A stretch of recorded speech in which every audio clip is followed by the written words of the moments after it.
C'è speranza per i suoi soldi? Penso proprio di sì. E come spera di recuperarli? Ma sentiamo oggi cosa ci dicono. Siete ottimisti? Certo, certo. Si mette a ridere, non tanto, eh?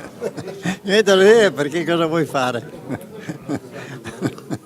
Non abbiamo altro. C'è speranza per i suoi soldi? Mi spero di sì, se non vuol morire qualcuno, perché quello che mi ha fatto firmare, vuoi idea farlo fuori. Con la speranza a zero e la rabbia a 1000 continuano gli incontri tra i risparmiatori delle banche venete che si sono trovati senza più risparmi. Questa mattina lungo l'antica Postumia, dove ancora una volta hanno cercato di capire cosa sta succedendo e soprattutto se ci sono ancora speranze per i loro soldi.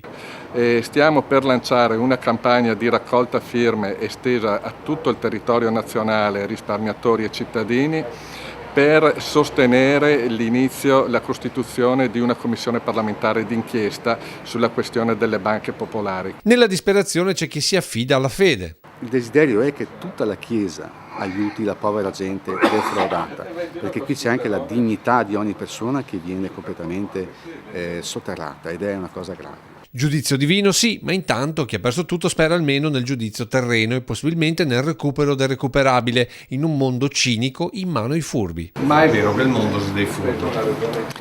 Apparentemente sì, ma mi credo che sia una giustizia a dover tutti difendere, perché il mondo deve essere delle persone oneste. Ma Don Torta va oltre chiedendo aiuto a tutti i parroci. Che i parroci possano rendersi conto della gravità di questa situazione e siccome loro sono a contatto con tutta la gente, cominciare a dire tutta la gente, indigniamoci, ribelliamoci, vogliamo un'Italia diversa da questo schifo che ci stanno costruendo.